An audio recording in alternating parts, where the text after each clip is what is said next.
please remain standing for the reading of the scripture. From the book of Psalms, chapter 139. O Lord, you have searched me and known me. You know my down sitting and my uprising. You understand my thought afar off. You search out my path and my lying down, and are acquainted with all my ways. For there is not a word in my tongue, but law. O Lord, you know it altogether. You have hedged me behind and before, and laid your hand upon me. Such knowledge is too wonderful for me. It is high, I cannot attain unto it. Or where shall I flee from your presence? If I ascend up into heaven, you are there. If I make my bed in Sheol, behold, you are there. If I take the wings of the morning and dwell in the uttermost part of the sea, even there shall your hand lead me, and your right hand shall hold me. If I say, surely the darkness shall cover me, even the night shall be light about me. Yeah, the darkness hides not from you, but the night shine as the day. The darkness and the light are both alike to you. Praise God for the reading of the scripture. You may now be seated.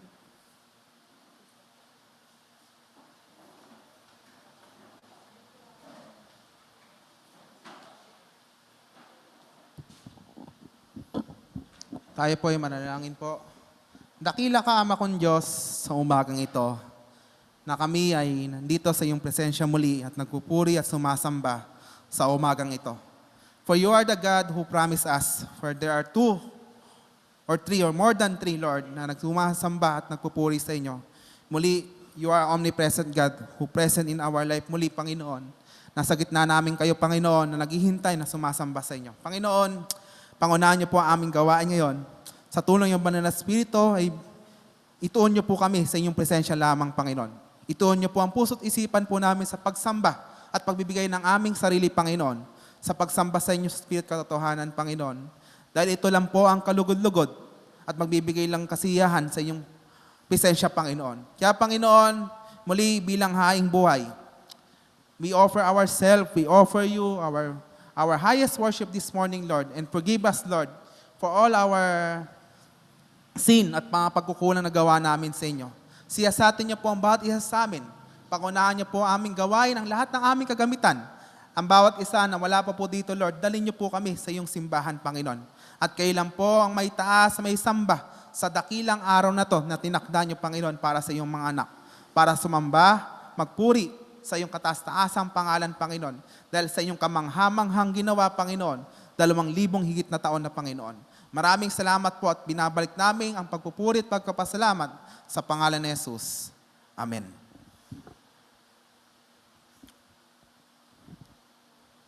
Let's sing.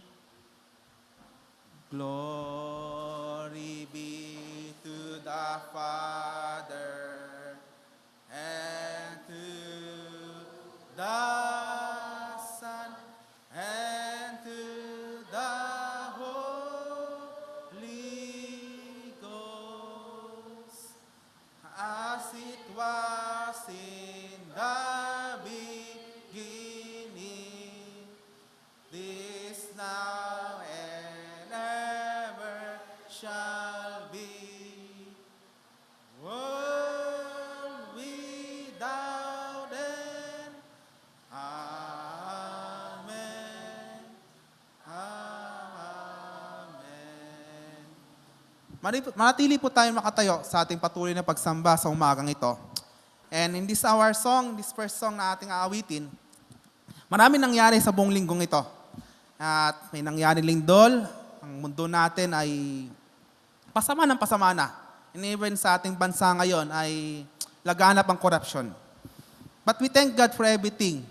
That we have a Father who is always be there, na hindi tayo makakamba sa alarma ng mga nangyayari sa buhay na ito. We can lean on our Father as we sing our song, our first song this morning, Leaning on the Everlasting Arm.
the beautiful promise ng Panginoon sa atin.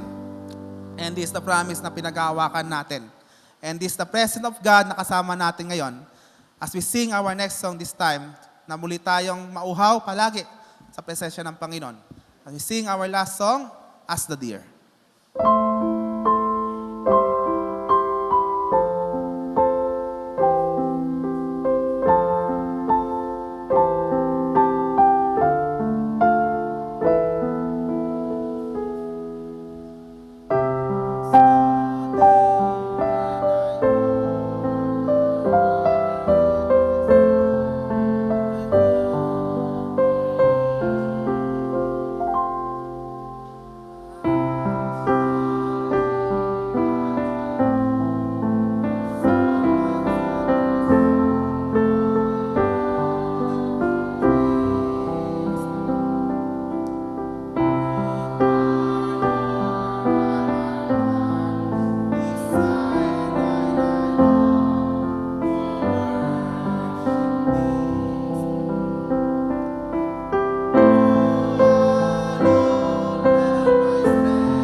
Maaari po tayong maupo.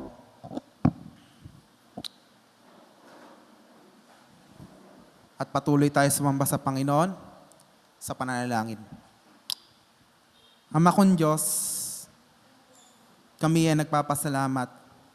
Kami ay nagpupuri sa inyo. Natunay ang iyong mga pangako, Lord. Tunay ito, Lord, na sa gitna ng mga nangyayari sa mundong to, sa gitna ng mga banta, ng lindol, pangamba sa bigwan, Panginoon, you alone, Lord, our shelter in this life, Lord. Even though, Lord, na naabalot ng pangamba ang bawat isa. But, Lord,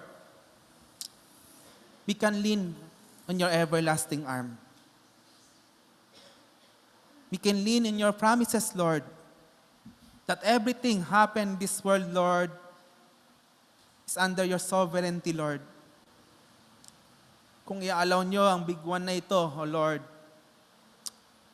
For this everything will done in your purpose and for our good, Panginoon. We thank you for everything, Lord, na manatili ang aming pag-asa ay sa Panginoon, nakaupo sa trono, Panginoon, na aming Panginoon na natiling buhay at mananatili namin buhay na pag-asa, Panginoon. We desire, Lord, to honor you and glorify, Lord, each and every one of us, Panginoon. We desire, Lord, to love you more, Lord. But may mga pagkakataon, Panginoon, ay nanghihina kami. Nagkukulang kami sa inyo. At patawarin niyo po kami sa mga pagkakataong ito, Panginoon. We neglect your words, we neglect your command in everything, Panginoon. But help each of every one of us, Panginoon. As the deer na patuloy na uuhaw, Panginoon, ganoon din po kami, Panginoon. May tama ang puso muli namin, Panginoon. Mauhaw muli kami sa iyong presensya. May tama ang aming sarili, Panginoon, sa paglilingkod, sa pagmamahal sa inyo, sa aming paglakad, sa aming buhay, Panginoon. Muli namin may tama to, Lord.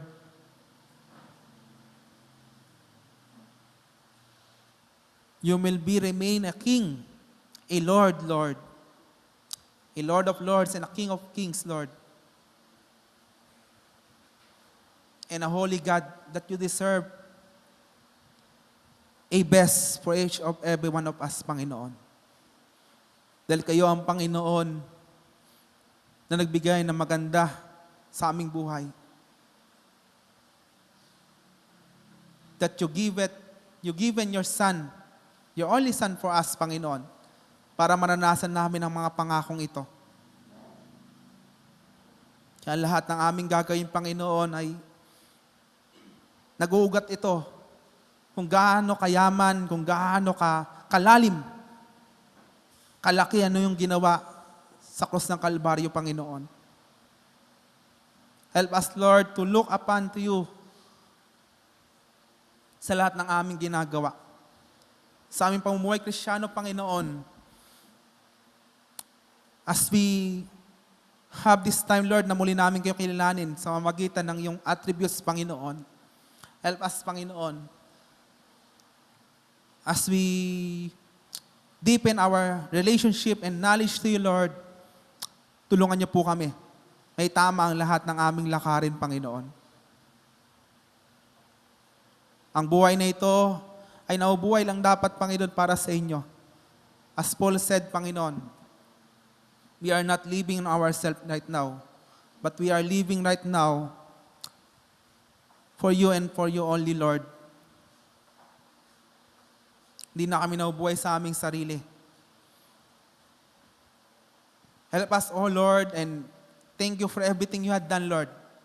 Thank you, Lord, sa lahat ng mga kasagutan, sa pag-sustain sa amin, Lord, sa pag-iingat sa bawat isa, Panginoon. Nagpapasalamat kami na tunay, ang kalungan ng iyong mga anak ay mananatili sa inyo, Panginoon.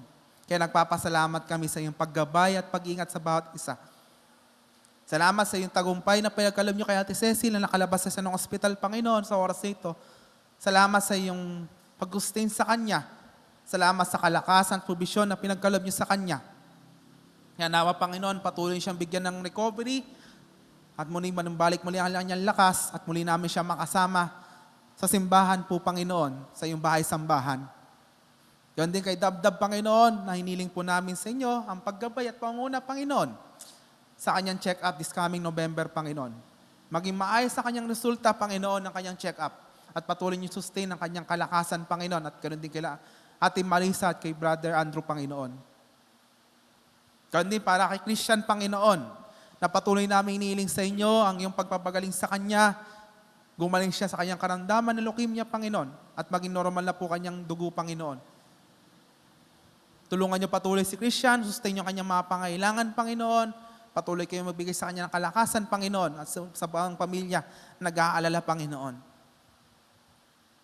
At ganoon din sa aking mga kapatiran na nakakaranas ng karamdaman po, Panginoon, sa oras na ito. Ito man ay emotionally, oh Lord, or physically, Panginoon. Lord, you see our heart, Lord. And you are present in our life in this situation, Panginoon. Kaya we entrusted everything to you, O Lord, ang magpapagaling po sa bawat isa. Ganoon din, Panginoon, sa bawat mga gawang ginagamit niyo, Lord, sa iyong simbahan. Mula sa aming Sunday school teacher, sa mga preacher na ginagamit niyo every Sunday, Panginoon. Sa mga nai-invite namin mga pastor ngayon. Lord, we thank you for everything. Salamat sa mga buhay nila na ginagamit niyo. Salamat sa buhay ni Pastor Gary, ganoon din ni Brother Mark, Panginoon, na ginagamit niyo para sa aming simbahan. To equip us to itama muli ang aming pamumuhay, Panginoon, sa pamamagitan ng pagkilala muli sa inyo. At ganoon din, Lord, patuloy pagpalain ng praise and worship team. Tulungan niyo po sila sa gitna ng mga pagsubok na pinagdadaan nila sa kanilang mga struggle. Patuloy silang patatagin at patuloy niyo, Lord, na pag-initin muli ang pagmamahal at paglilingkod sa inyo. At ganoon din sa mga officers, sa bawat kumikilos sa iyong simbahan, Panginoon. Patuloy pagpalain, Panginoon. At muli, Lord, makita niyo ang bawat isa sa amin na bilang member ng simbahan na ito, may purpose kayo kung bakit niyo kami nilagay dito, Panginoon. Marami kaming parte sa katawan niyo, Panginoon. Yan, nawa, Panginoon, tulungan niyo po kami. Magamit namin ito. Ang bawat talento, ang bawat regalo na pinagkatiwala niyo sa amin, Panginoon, ay gamitin namin ito.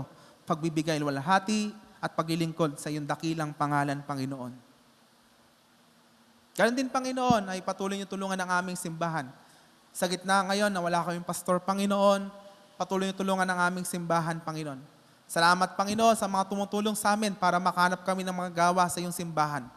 Hopefully, sa mga napag-usapan namin ni Pastor Daniel, Panginoon, and pinagpipray po namin, Panginoon, na sa iyong biyaya, Panginoon, ang pastor na taga-gentry, Panginoon, ay makausap ni Pastor Daniel para makatulong din po sa aming gawain, Panginoon, sa iyong simbahan. At alam namin, Panginoon, ay hindi tulingid sa inyo, nakikita niyo lahat na mga pangailangan ng iyong simbahan dahil manatili kayong ulo ng aming simbahan. Ganoon din for the intern na ilalagay niyo, Lord, hopefully by this December, Panginoon, pagpalaan niyo din po nawa ang intern na to. At ganoon din sa aming nalapit na anniversary, Panginoon, this coming December 21. Sa maghahatid ng iyong mensahe na si Pastor Jason, Panginoon. Continue to bless him, Lord, and continue to magnify and glorify you, Lord, sa panibagong taon ay pagkakalob, Lord, sa iyong simbahan, Panginoon. Sa iyong katapatan, sa iyong kabutihan, Panginoon. Sa mga nangyari sa aming simbahan, Panginoon, sa bawat pagsubok na pinagdaanan namin, Panginoon. Salamat, Panginoon. Dahil inalaw niyo ito, Panginoon, para muli namin kayo kilalanin, para malaman namin, Lord, na may mga purpose kayo. Para kami lumago at pagtibayan muli aming relasyon, ang pagkakaisa at mangibabang pagmamahalan sa bawat isa, Panginoon.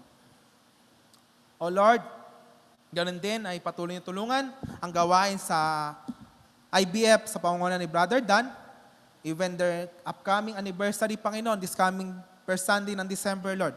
I-bless niyo po nawa ang kailang anniversary. At ganoon din sa gawain sa Kabuko, sa pamumuno ni Pastor Gary, Panginoon. Continue to bless their ministry ngayon, Panginoon, especially sa pag-aatid ni Pastor Gary sa GCEP Parañaque, Panginoon, ng iyong mensahe, Panginoon. I-bless niyo po nawa ang kailang Mission Emphasis Month sa GCEP, Panginoon. At patuloy kayong manguna sa kailang pagsamba at pagpalain niyo po ang gawain sa GCEP Parañaque, Panginoon, sa pamumuno ni Pastor David de la Paz, Panginoon. Pagpalain niyo po ang ministry ng Kabuko at ganoon din ni Pastor Gary at ganoon din sa mga ministry, Lord, na harapin, Panginoon, sa quarter na ito, Panginoon. Ganoon din, Panginoon, pinagkakatiwala din po namin sa inyo ang mga pangailangan namin sa iyong simbahan, Panginoon. Especially, na umiling kami ng aircon, Panginoon, at ganoon din sa mga iba pang pagpapaayos ng aming simbahan, tulungan niyo po kami. Kayo po maggabay sa mga pangailangan na ito, at ganoon din sa bansa po rin na po namin, pinagkakatiwala po namin sa inyo. Sa gitna man, Panginoon, na nasa panahon kami, at inaalaw niyo ang ang mga nangyayari ngayon sa mundong to, Panginoon, lalo na sa aming bansa, Panginoon. In every season of this life, Panginoon, we entrusted everything to you, Lord, na alam namin ay magiging maganda ang lahat ng ito sa iyong oras, Panginoon. There are times na inalaw nyo ang paglindol sa iba't ibang lugar. At ganoon din ay pinapangambahan ang the big one, Panginoon. Lord, we entrusted everything to you, Lord. And everything, Panginoon, alam namin may purpose kayo, bakit yung inaalaw nito. But help us, Lord, to look upon, Panginoon, sa iyong salita. And remind us, Panginoon, na maiksi na ang panahon, Panginoon. Maiksi na ang panahon at alam namin babalik kayo, Panginoon. Remind us again, Panginoon, na ang init ng aming pagmamahal at paglilingkod sa inyo ay muli namin pakita po sa inyo, Panginoon. Dahil you're coming again, Panginoon. Babalik kayo na parang isang magnanakaw, Panginoon. At alam ko na ang lahat ng nangyayari sa aming bansa, ang korupsyon, at lahat ng nangyayari, Panginoon, in everything, Panginoon, sa nangyayari, nawawalan na kami ng pag-asa. But manatili ang pag-asang ito ay nananatili sa inyo. Kaya, Lord, every Christian in this world, even sa aming bansa, Panginoon, sa mga nangyayari, Panginoon, to look up unto you. And we entrusted everything to you, Lord. Even sa laganat ng korupsyon, Lord, Lord, help them, Lord. Help them to repent in their sin, Panginoon. In every Christian of us, Lord, ang daladala namin ang mensahe, Panginoon, ay yung mensahe ng iyong mabuting balita.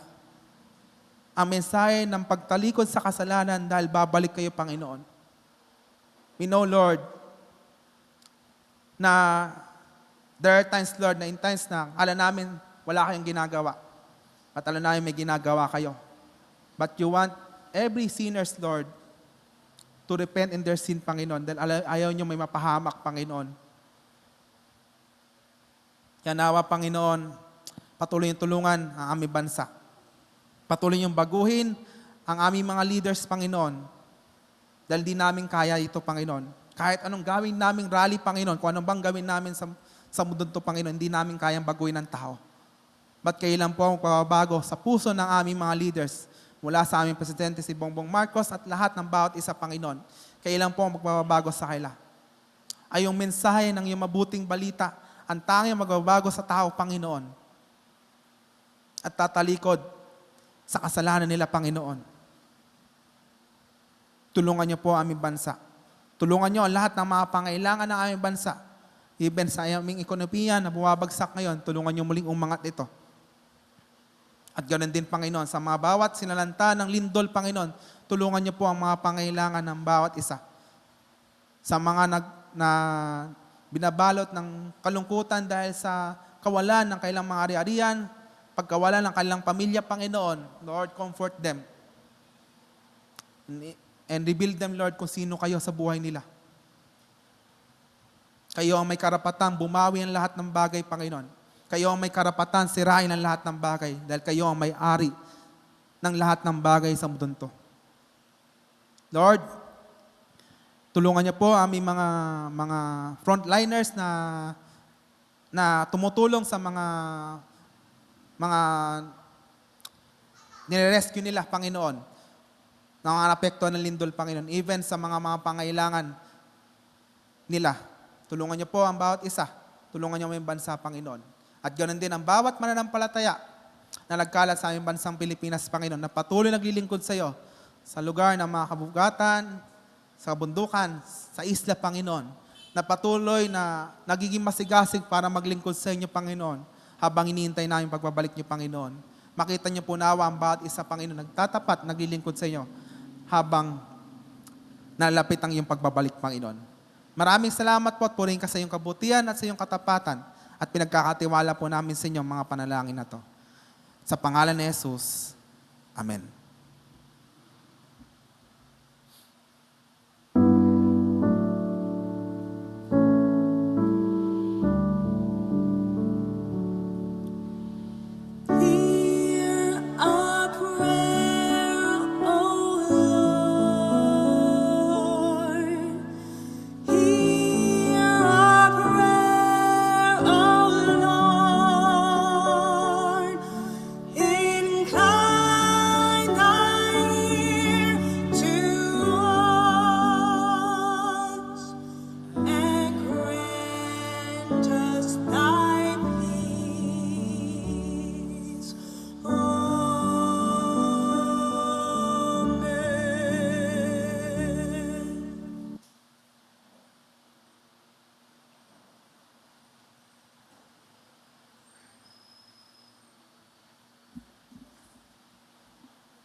Manalangin po tayo. Aming Panginoon, maraming salamat sa pagkakataon na muli makakapag-aral at matutunghayan namin ng aral ng iyong mga salita. Sa kabigatan ng turo ng iyong mga salita, Panginoon, buksan mo ang aming mga puso. Nawa maging teachable, open and soft ang mga puso ng mga taong narito, na sa kanilang maririnig, Panginoon, ay makilala kanila. Salamat sapagkat sa iyong mga salita, patuloy ang iyong magpakita sa amin kung sino ka talaga. At sa oras na ito, biyayaan mo po kaming lahat ng karunungan upang maintindihan ng mga pag-aaralan. Tulungan niyo po kami. Nawa ang banal na Espiritu ang patuloy na magbigay sa amin ng pagtuturo at kaalaman. Ito po ang aming samot dalangin sa tanging pangalan ng aming Panginoong Yesus. Amen.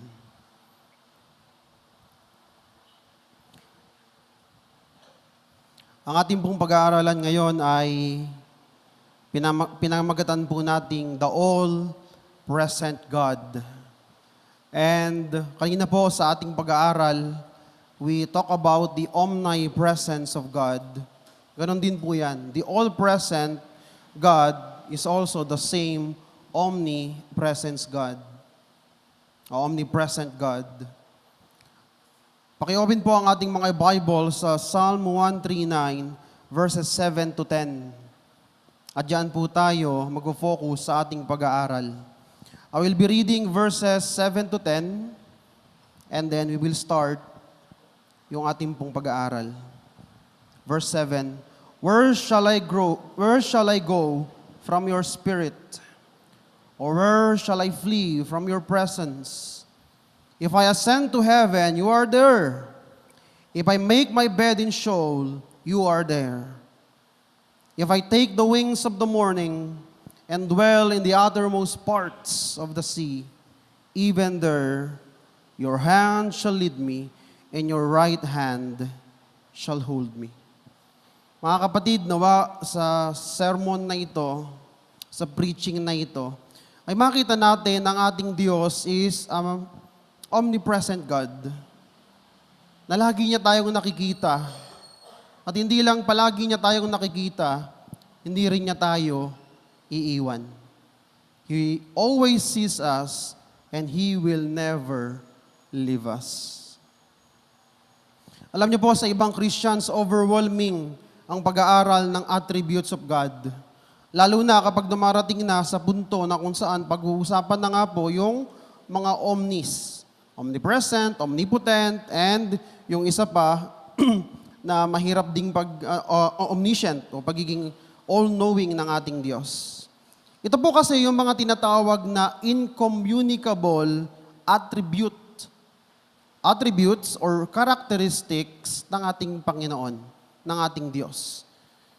Ito yung mga attributes na hindi po natin pwedeng ma-experience. Hindi natin pwedeng, kumbaga, ay maisabuhay. Katulad po nitong omnipresent. Hindi po pwede ang isang tao ay narito tapos nasa iba't ibang lugar din siya. These attributes are only and possible only and exclusive only sa Diyos.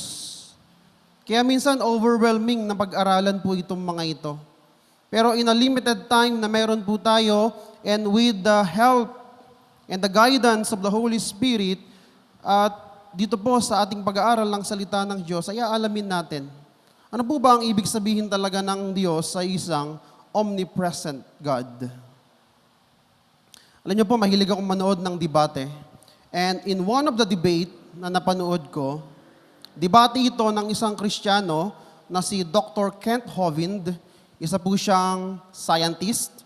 Tama po, may mga Christian po tayo na mga scientist. And they are what we call the apologists. Meaning, they defend the faith or Christianity in light of science.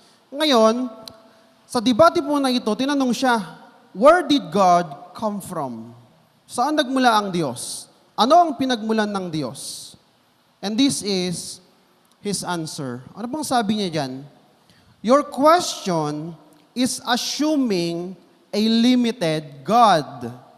But the God I worship, the God of the Bible, is not limited by space, time, or matter. Mga kapatid, if we will only examine God, incomprehensible siya. Hindi natin fully ma-understand o maiintindihan yung pagka-Diyos niya. And one of the characteristic na mahirap talagang maintindihan is itong pagiging omnipresent niya. Why? Because dito ipinapakita yung kaibahan niya bilang Diyos siya. Tayong mga tao, we are bound by space, time, and matter.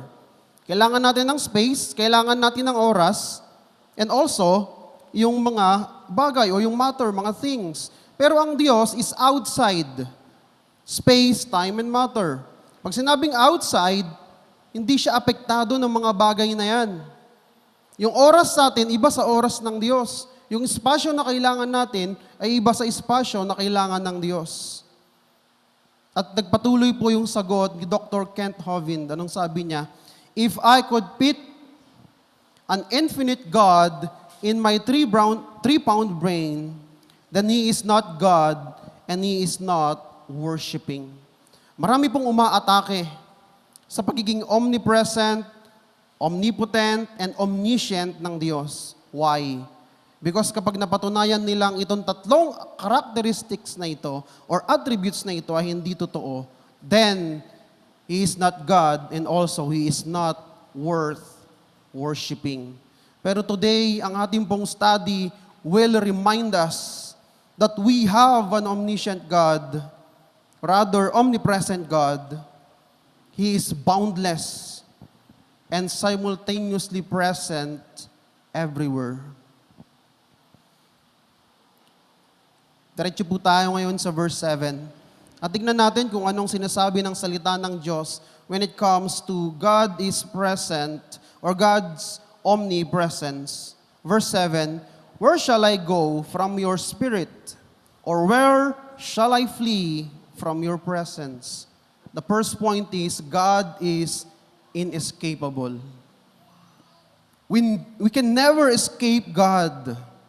Diyan po sa verse, it is a rhetorical question. Pag sinabing rhetorical question, ito po yung mga tanong na hindi na kailangan pang sagutin. At alam natin ang sagot dyan, very obvious. Saan tayo makakapunta? Na malayo sa Espiritu ng Diyos. Na malayo at makakaalis tayo sa presensya niya. The answer, the obvious answer is nothing. Wala. Kahit saan tayo pumunta, God is present. He is inescapable. The psalmist, yung nagsulat po ng Psalm 139, understands that our God is omnipresent and we cannot escape His presence.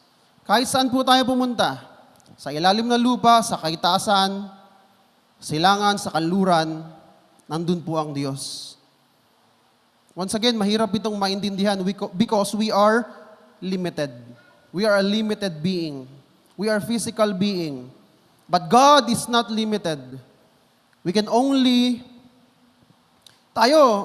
pwede tayong maging present lang sa isang lugar. Narito ako ngayon, hindi ako pwedeng nasa bahay. Or else, baka sabihin natin, may doppelganger ako. Diba? Pero hindi tayo naniniwala doon. Christians don't believe in a doppelganger. Actually, that's bad spirit. Masamang espiritu po yun. Devil. Gawa ng kaaway yun. Pero ang Diyos is everywhere. Kahit saan ka tumingin, di mo man siya nakikita because He is Spirit, nandyan po siya.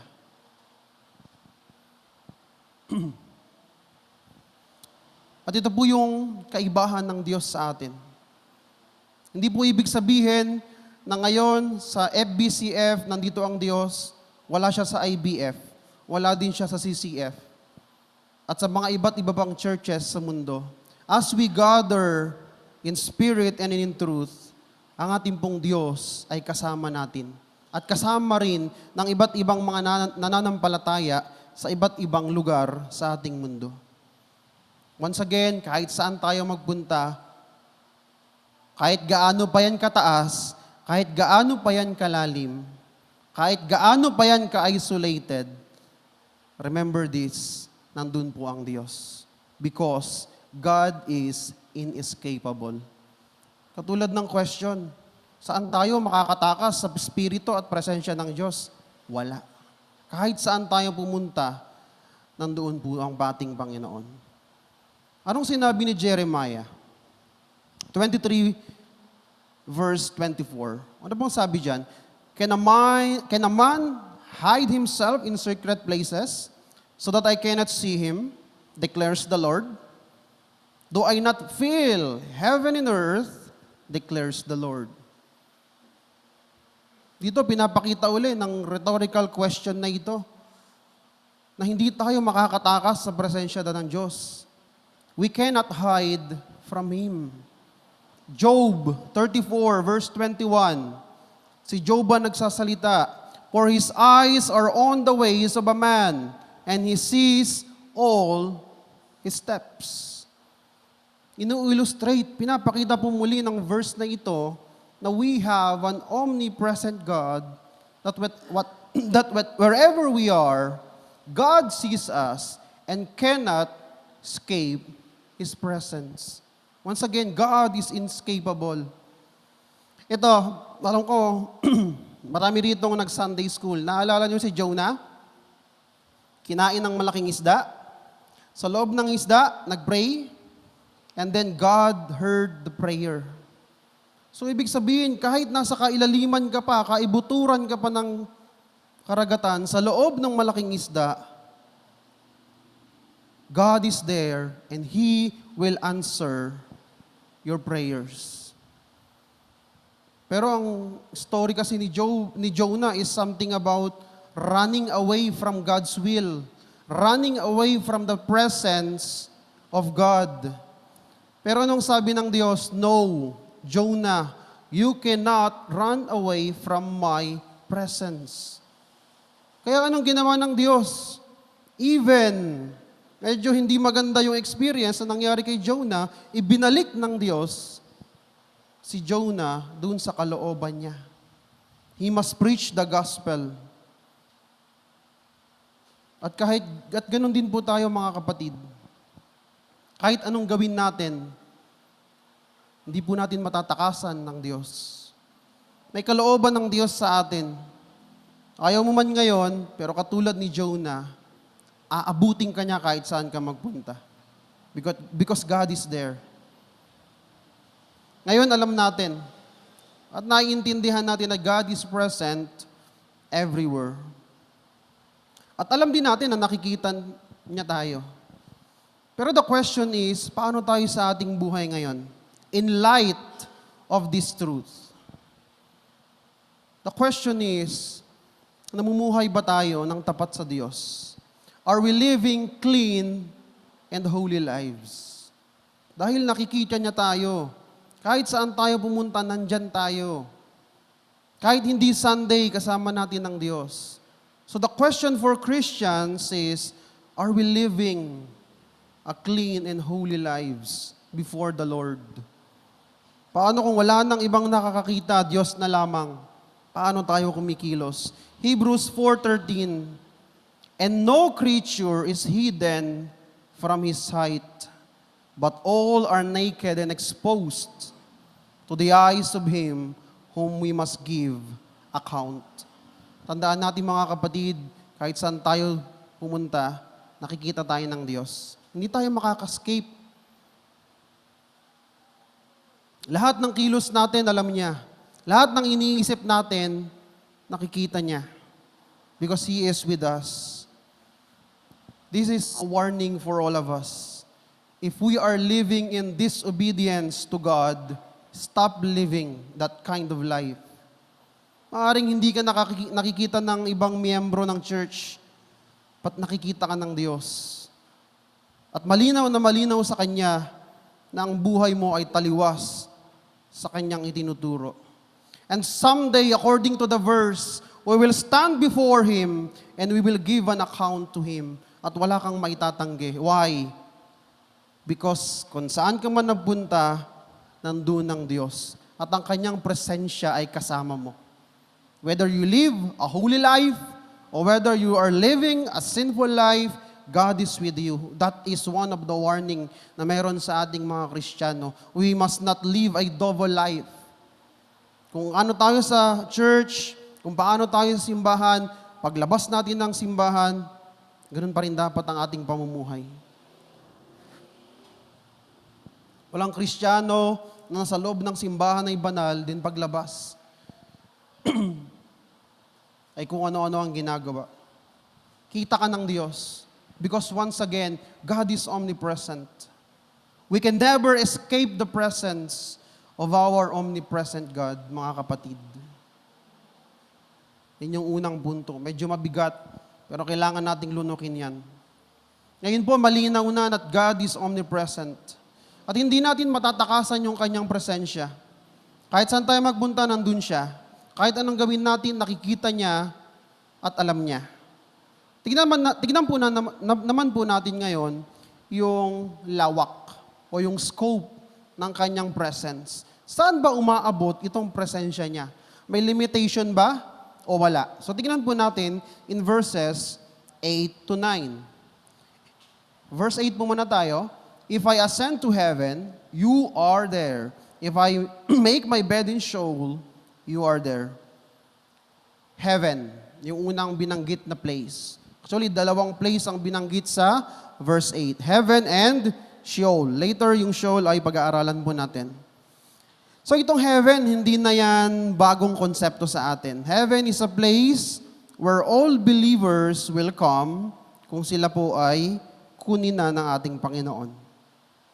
Pero alam niyo po, minsan nakakalungkot yung idea ng pagiging present ng Diyos sa langit ay dinidistort. Kumbaga, parang minsan ginagawang for the sake na magkaroon sila ng kwento at yung kwento na yon ay mabenta. May mga Kristiyano na nagsasabi na napunta na raw sila ng langit. Yan po yung tinatawag na heaven tourism. At maraming mga Christians na nagsasabi na ganon. Nagpunta na kami ng langit. At ang sabi nila, ang nakita daw nila is magagandang kulay, may street of golds, at iba't iba pang sabihin na nating pinakamagagandang bagay na hindi natin makikita sa mundong ito. Pero one thing na lagi kong tinatanong is, nasaan kaya ang Diyos nung pumunta sila ng langit? Dahil palagi niyong naririnig sa akin, heaven is not heaven without God. Bakit naging heaven ang heaven? Dahil nandun ang Diyos. Kung ang heaven, napakagandang lugar, pero wala doon ang Diyos, I would be rather na wag na lang pumunta roon. Why? Because ganito po dapat ang iniisip ng isang Kristiyano. Dahil sa heaven, nandun ang Diyos, dapat ang inaasam po natin na hindi lamang mapunta sa heaven, kundi mapunta sa everlasting presence ng ating Diyos doon sa heaven, where we will experience His full grace, mercy, love,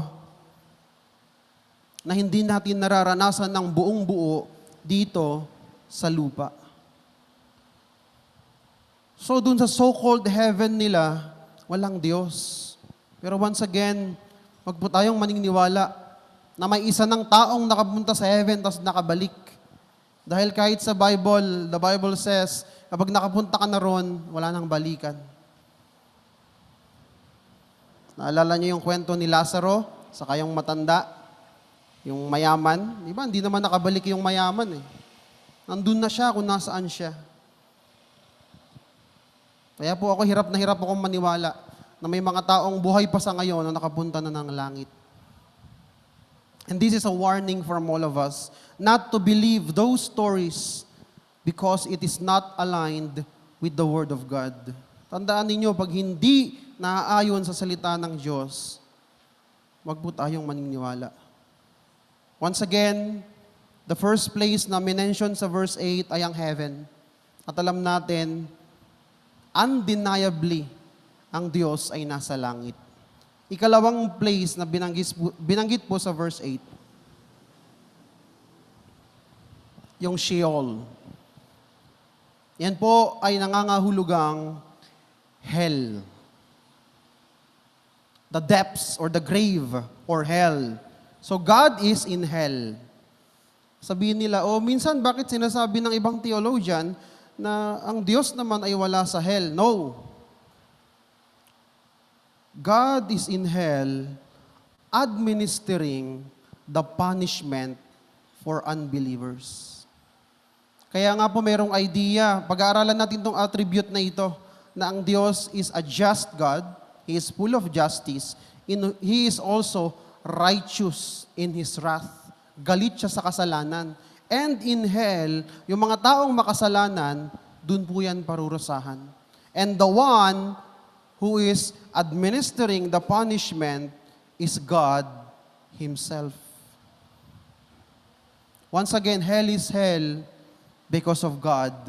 At doon sa hell, nandun po yung galit niya, na kung saan na ibubuhos sa lahat ng hindi mananampalataya. Sa hell, dun mararanasan yung full measure ng justice na kailangan masatisfy. Yun nga lang, in a very negative way. Mga kapatid, bakit namatay si Kristo? Para ma-excuse tayo dito sa hell. Dito sa punishment na ito. Dito sa wrath and justice ng Diyos na ito. Siya yung sumalo. Pero to those unbelievers, they will experience being in the hands of a mighty God, administering punishment for their sins. At ayaw natin nung bagay na yon. So ano po ang encouragement ng Biblia sa atin? What is the calling of the Bible? To believe in Christ. To believe in Christ. Or unless the God you reject will also be the one God that will punish you. Yung experience ng judgment ng Diyos sa hell ay totoong totoo. Maaring sa iba, mythological idea lang ito. Maaring sa iba, ito lamang ay religious belief ng mga Kristiyano. But for us Christians, no, hell is a real place where God is a wrathful God because you are a sinful human. At doon, He will administer His punishment. Numbers, verse 6, 24 to 26. Alam niyo po, napakagandang verse nito. Ito po ay isang blessing to the people of Israel. Alam natin na ang people of Israel are the chosen nation of God. At ito pong number 6:24 is also applicable to Christ believers, to those who will believe in Christ. So kung hindi ka nananampalataya kay Kristo, this verse is not applicable to you.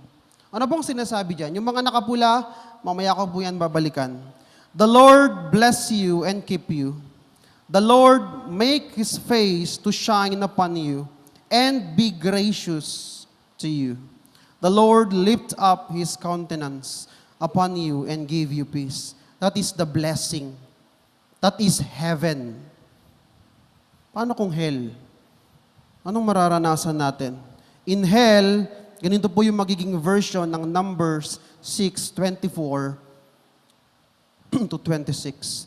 The Lord will curse you and abandon you. The Lord let you in darkness and only give you judgment.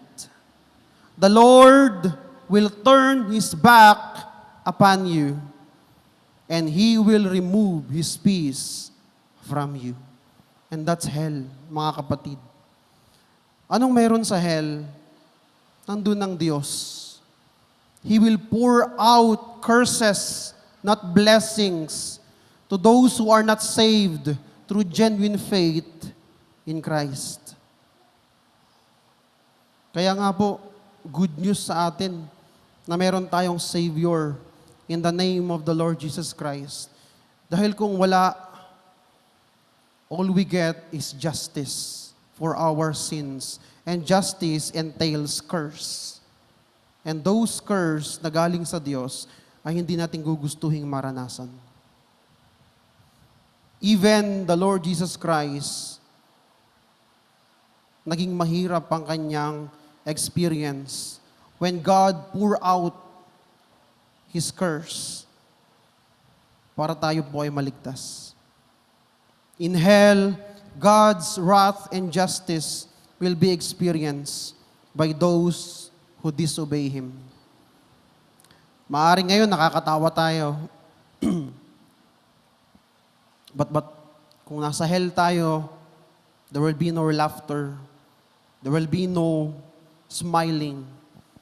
Maririnig niyo po doon yung iyak, hagulhol ng mga tao dahil sa paghihirap. Despite being in hell, ang Diyos nakatalikod sa atin. And all the blessings will be taken away from us kung mapupunta po tayo sa hell. So verse 8, nakita natin, God is in heaven, God is in hell. Sa anong mga lugar pa? Verse 9, if I take the wings of the morning and dwell in the outermost parts of the sea. Dalawang lugar po uli na binanggit. The wings of the morning and the outermost parts of the sea. Dalawa lang naman po yan. Distant east, yung wings of the morning, silangan, kung saan sumisilang ang araw, and the outermost parts of the sea, the distant west or yung malayong kanluran, kung saan lumulubog ang araw. Ibig sabihin, in all directions, north, east, southwest, God's presence and influence are still there. Hindi po yun nawawala. Palaging nandun ang Diyos. So ano ang limitation ng God's presence o ng presensya ng Diyos? O kung nasaan ang Diyos, wala po. Kahit saan tayo pumunta, God is present. Langit, impyerno, kanluran, silangan, norte man yan, south man yan, kahit saan tayo pumunta, nandoon po ang Diyos. Ngayon, it is clear, God is present everywhere. Pero ano naman ngayon? Minsan kasi yung idea na God is present everywhere, yes, naniniwala ako dyan. Pero ano ngayon sa ating mga Kristiyano ito? Anong kahalagahan nito? At ano yung bagay na dapat tinitignan natin beyond the idea that God is present everywhere? In verse 10, even there, so heaven, hell, east or west, sabi niya, even there, kung saan man yung lugar na yan, kahit saang lugar, your hand shall lead me, and your right hand shall hold me. Napakagandang pangako po nito para sa mga Kristiyano. Na ang ating Diyos ay lagi nating kasama at palagi nating malalapitan. Especially sa gitna po ng paghihirap. Alam natin ang mundong ito ay punong-puno ng paghihirap. At minsan, nagtatanong tayo, nasaan na kaya ang Diyos sa mga panahong naghihirap ako? Nasaan kaya siya ng mga panahong puro luha ang aking mga mata? Nasaan kaya siya ng mga panahong masakit ang aking puso? Those are the questions na lagi nating tinatanong. And we are experiencing suffering. And what is the answer ng ating Diyos? I am present. Narito ako. But sometimes Christians was blinded doon sa nararanasan nilang paghihirap. And sometimes nakakalimutan nilang kasama nila ang Diyos. Isaiah 43 verse 2. Sabi niya dyan, no, when you pass through the waters, I will be with you, and through the rivers. Naalala natin na hinati ng Diyos ang isang karagatan para makalakad ang mga Israelites. When you walk through the fire, you shall not be burned, and the flame shall not consume you. May story sa Bible na may isang taong nilagay sa fiery furnace, nagbabagang kalan, pero hindi siya nasunog.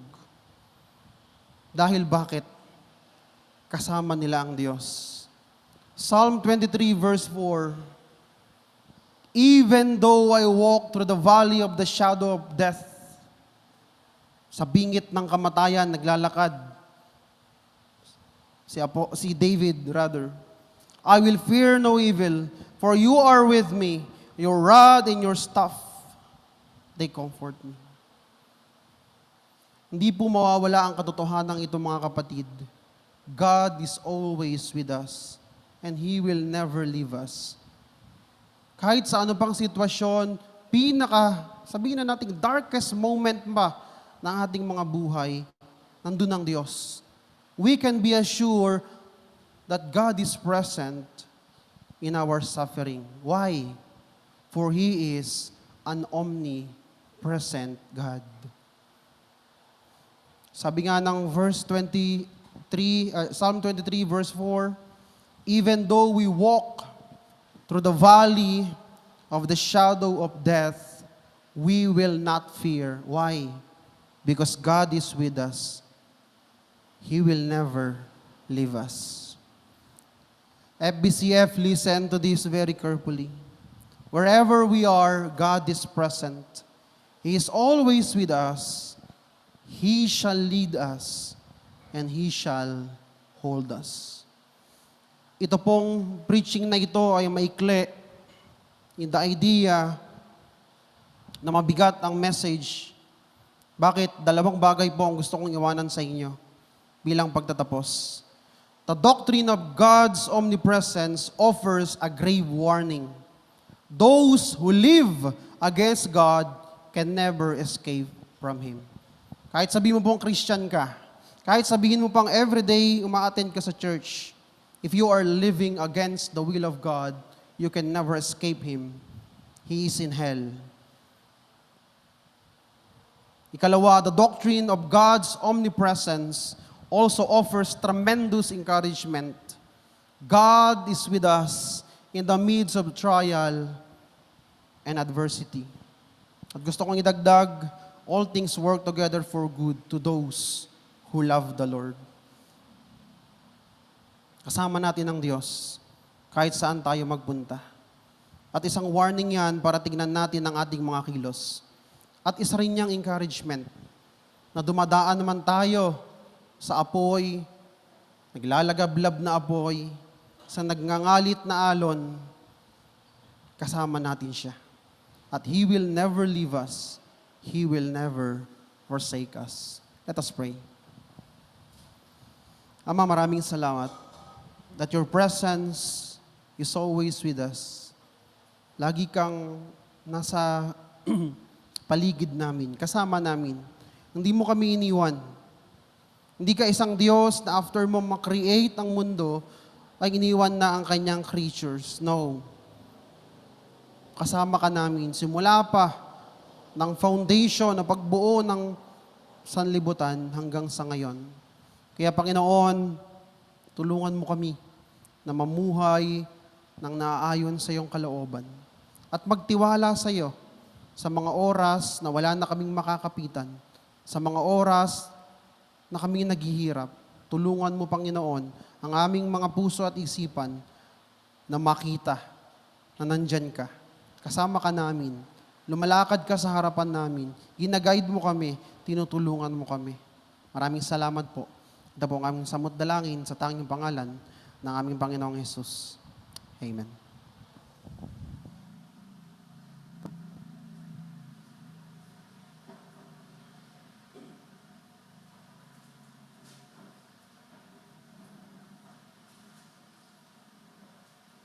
Praise God from whom all blessings flow. Praise Him, all creatures here below. Praise Raise him above, ye heavenly hosts. Praise Father, Son, and Holy Ghost. Amen.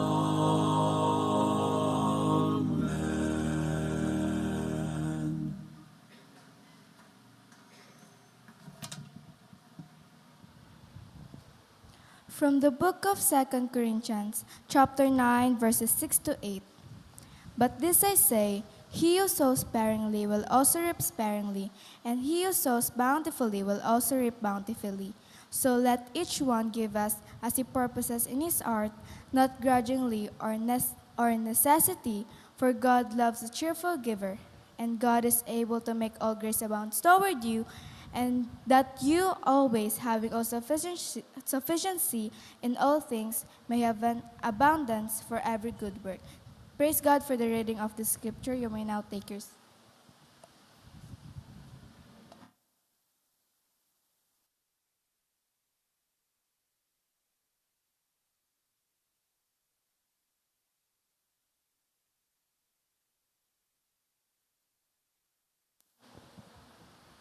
Let's pray. Ama kong Diyos, nagpapasalamat kami na ang iyong biyaya ay patuloy na sumasagana sa lahat ng aming mga pangailangan. Salamat po dahil pinagkalob niyo lahat ng aming mga pangailangan. Ito ay sumisiksik, liglig at umaapaw, Panginoon. Dahil ang Panginoon na nangako, Panginoon, ay tapat na aming Ama na nasa langit, Panginoon. Kaya Lord, bilang pagpupuri at pagsamba namin sa inyo, tanggapin niyo aming maikapo, aming mahandog, at ganoon din ang mga pinangako naming salapi, na ang bawat salapi na may ipon dito, Panginoon, ay patuloy itong gagamitin, Panginoon, para sa ikalalawig, Panginoon, ng iyong pangalan sa lupang ito. Ito lang aming samot dalangin sa pangalan ni Jesus. Amen. At haba pong inaabot ang ating offering sa oras na ito,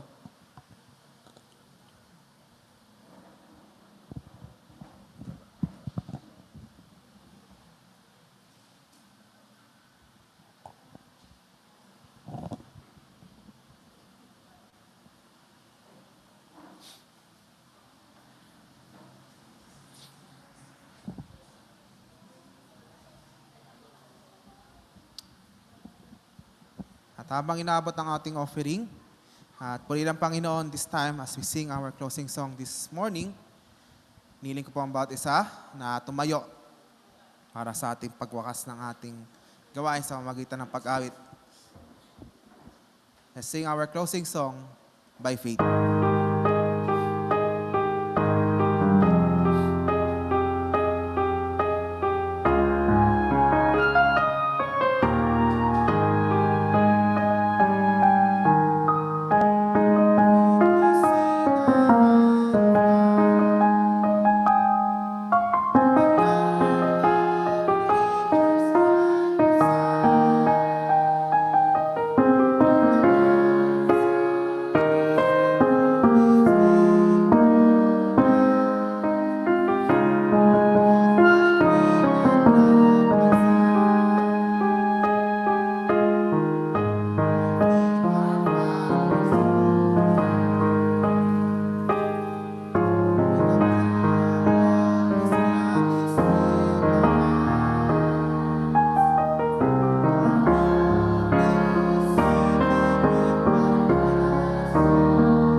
Father God, salamat po sa mga pangako niyo, Panginoon.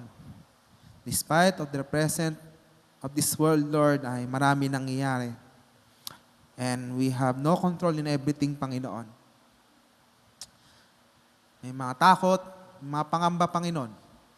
At ganun din sa mga kapatiran ko na iba't ibang pagsubok na namang harapin sa linggong dadaan, Panginoon. Salamat po, Panginoon, dahil alam namin ang lahat ng mga bagay na ito ay nasa inyong kamay, Panginoon. At ganun din, sa bawat pagsubok ng buhay na to, sa bawat anong mangyayari sa mga araw na darating, Panginoon, your promise is always be there, Lord. Nakasama namin kayo at di nyo kami iiwanan, Panginoon. We thank you, Lord, for everything you have done. We thank you, Lord, sa oras sa tapos na ito na aming gawain. Salamat sa presensya ng bawat isa. Salamat sa iyong presensya na nakasama namin ngayon. Salamat sa iyong mensaherong ginamit nyo. At salamat, Panginoon, na ang mga pangako nyo ay mananatiling buhay, mananatili itong mararanasan namin, Panginoon. Dahil ang Diyos na namin nangako sa amin, Panginoon, ay tapat na gagawin ang iyong mga pangako. Maraming salamat po. Kaya lahat ng ito ay binabalik ko ang pagpupuri at pagpapasalamat sa iyong kataas-taasang pangalan. And now to Him is able to keep you from stumbling and to present you flawless before the presence of His glory with exceeding joy. To God our Savior, who alone is wise, be glory and majesty, dominion and power, both now and forever. Amen and amen.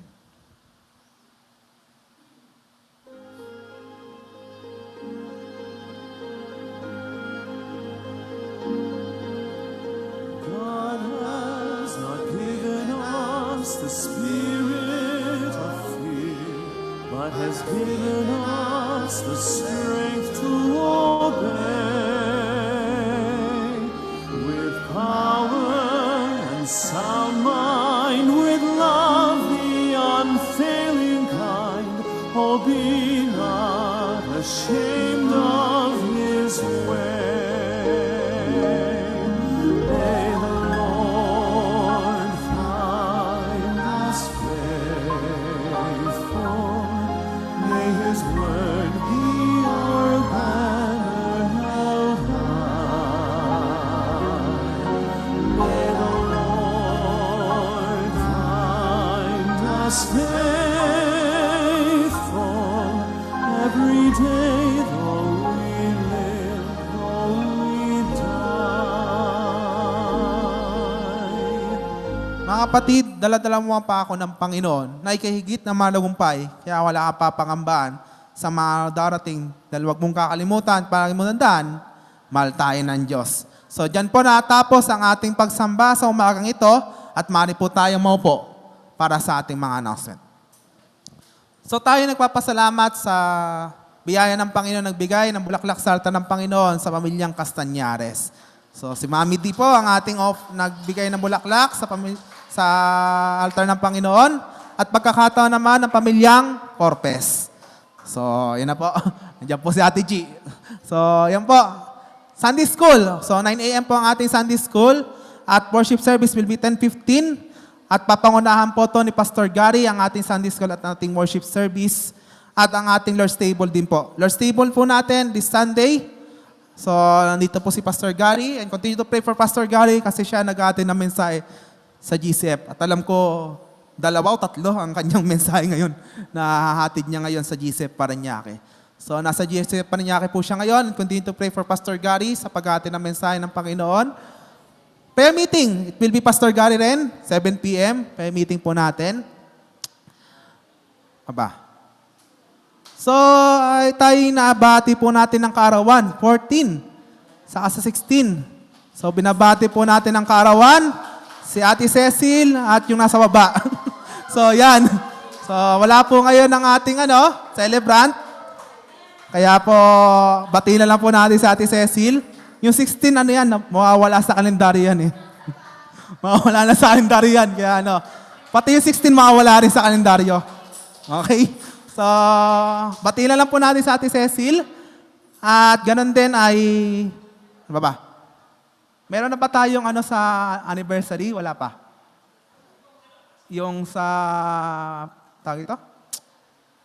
Yung sa catering, wala pang Wala pa? Next Sunday. Wala natin maagang masabi yan kung anong plano. So, next Sunday na lang ho. I-announce na lang po yan kung magkano ang baga natin kasi maiksi na po ang oras natin.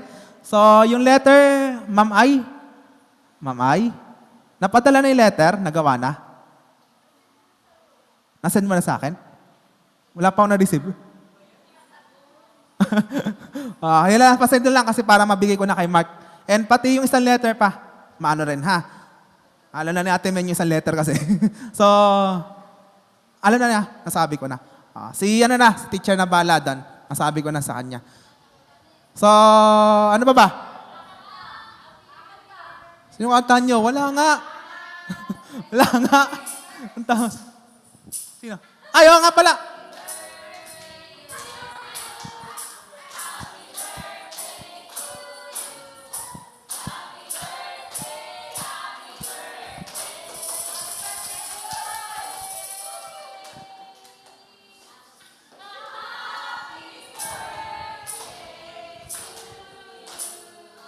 Ayun po. Salamat po. Si Ate Cecil pala nakalabas na ng hospital ngayon. So, continue to pray for her sa kanyang complete recovery. At ganun din sa mga keeper natin ng this Sunday Praise and Worship Team. Medyo na. Okay? So, let's prepare ourselves. Praise and Worship Team this coming Sunday. At si Pastor Gary po ang manguna sa atin. So, ito po. Quarter? Nakaising per quarter? Di pa. Okay, October. So, ito na po ang ating collection. So, sa biyaya ng Panginoon, 57% pa rin tayo. So, hopefully, ay ma-reach natin ang target. And November, ay nahanda na po ni Sister Anya yung ating form for our renewal for this November. At pagbalik ni Kuya Rico, ay mag-meeting kami about sa yung may na-plot na akong kung magkano ibibigay natin for yung mga susuportahan natin this coming 2026. So, magre-renewal po tayo this coming November for our faith promise. Ayan po, tingnan nyo lang po kung sino may kulang at nakakompleto na. So, ayan po makikita nyo na dyan. Hindi ko na po kayo anihin. So, hopefully, yung mga hindi pa nakapag ay may pag-asa pa. So, ayan, hanggang December. So, hopefully, ay next year ay marami tayong susuportahan. Nakaayos na yung natin at hopefully ay ma-invite ko rito yung isang masusuportahan natin. At makausap ko siya, si Pastor Eric Laon.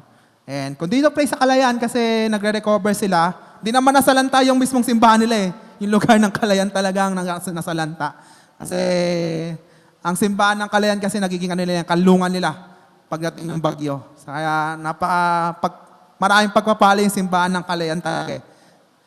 So ito yung giving natin last Sunday. Yung quarter natin, wala pa? Last quarter. Yan. So last quarter natin, from September, ayan, hindi man tayo nag-deficit. Nakaano naman tayo. Pero hindi pa rin tayo Sa biyaya ng Panginoon, hindi tayo naging deficit. Ayan, nakahabol yung So hopefully ay maano natin to kasi malapit na po anniversary natin. Marami tayong pag-ahandaan sa anniversary natin. At ganun din ay pasalamat tayo kay Pastor Daniel talaga last Sunday. Nakaka-fellowship namin si Mark. At hopefully ay hindi naman natin siya ikukulagad yung pastor na sabi niya. Kung calling naman niya kung ano naman yan, malalaman naman yan, i-invite lang natin siya. Sa gentry siya pero wala siyang pinagpapastoran. Ha? Sa papala yung line up ng ng December, ng anniversary natin, ma-prepare na agad na maaga para maano na agad nila Praise and Worship Team for coming anniversary. Ha? And sa mga magde-decorate, magsabi na kayo ng budget. Ang lahat ng mga pangailangan nyo, even sa mga ibibigay sa mga pastor. Nabigay ko nilistahan ng mga pastor And salamat sa Panginoon din dahil isa na lang kulang natin, o dalawa pala. For the month of November, isa na lang kulang natin speaker. In-accept na yung calling Binaso ng ni Pastor Daniel yung mag-speak sa atin last Sunday. Si Pastor Daniel lang talaga Pamangkin kasi yung speaker natin sa sa darating na November 30. May speaker na tayo. Second Sunday na lang hopefully ay mamaya pa-follow ko si Pastor Mario. And per Sunday ng December, si Pastor Stephen naman. So, pa-follow up ko sila. So, pagdating naman ng 31, may meeting kami para mahandaan natin yung year 2026. So, continue to pray for Pastor Gary and Brother Mark and sa akin din habang pinagpaplanuhan natin for the year 2026. At makasama rin yung IBF, kakausapin ko rin sila. And hopefully ay magandang pag-usapan natin yung anniversary nila matry kong magaming hapon para makapunta tayo. Kasi pag ginawa nilang umaga, hindi talaga tayo makakapunta sa kanilang anniversary. So sabihin ko sa kanila na kung pwede gawin ng hapon para makapunta tayo. Their 11th anniversary na. So sa Kabukong 10, sa IBF naman is 11th na. So hopefully ay makapunta tayo in their 11th anniversary at makausap ko sila this coming 31 na maggamin ng umaga, hapon sana para makapunta tayo. And salamat din po ay may bisita po tayo ngayon. Nagpapasalamat tayo sa dalawa nating bisita ngayon. And sorry po, hindi ko na kayo nakausap kanina. And, oopsie, lumipad. May ano. So, salamat po. Mamaya kausapin ko lang sila. Salamat po kay Ate Sister Divina Dumaan. Kay, ano to? Antoinette po, no? Antoinette Dumaan po. Tayo po kayo para acknowledge kayo. Taga-Pisto po sila at na-invite po sila ng ating signage. Yan. Laking tulong talaga ng signage natin. Uson, mag-update na tayo ng signage. Gawin nating ilaw na yan. O may ilaw para ma-invite na. Para hopefully naka-invite talaga signage natin eh. So salamat po nakasama namin kayo and hopefully ay hindi to po last. Mamaya po ay kakamustahin namin kayo. Salamat din kasama natin si Marcelito. And hopefully ay pag-pray nyo si Marcelito kasi pala yan. May bali yung panga niya. Pag-pray niyo siya kasi sa paglalaro ng basketball yan eh.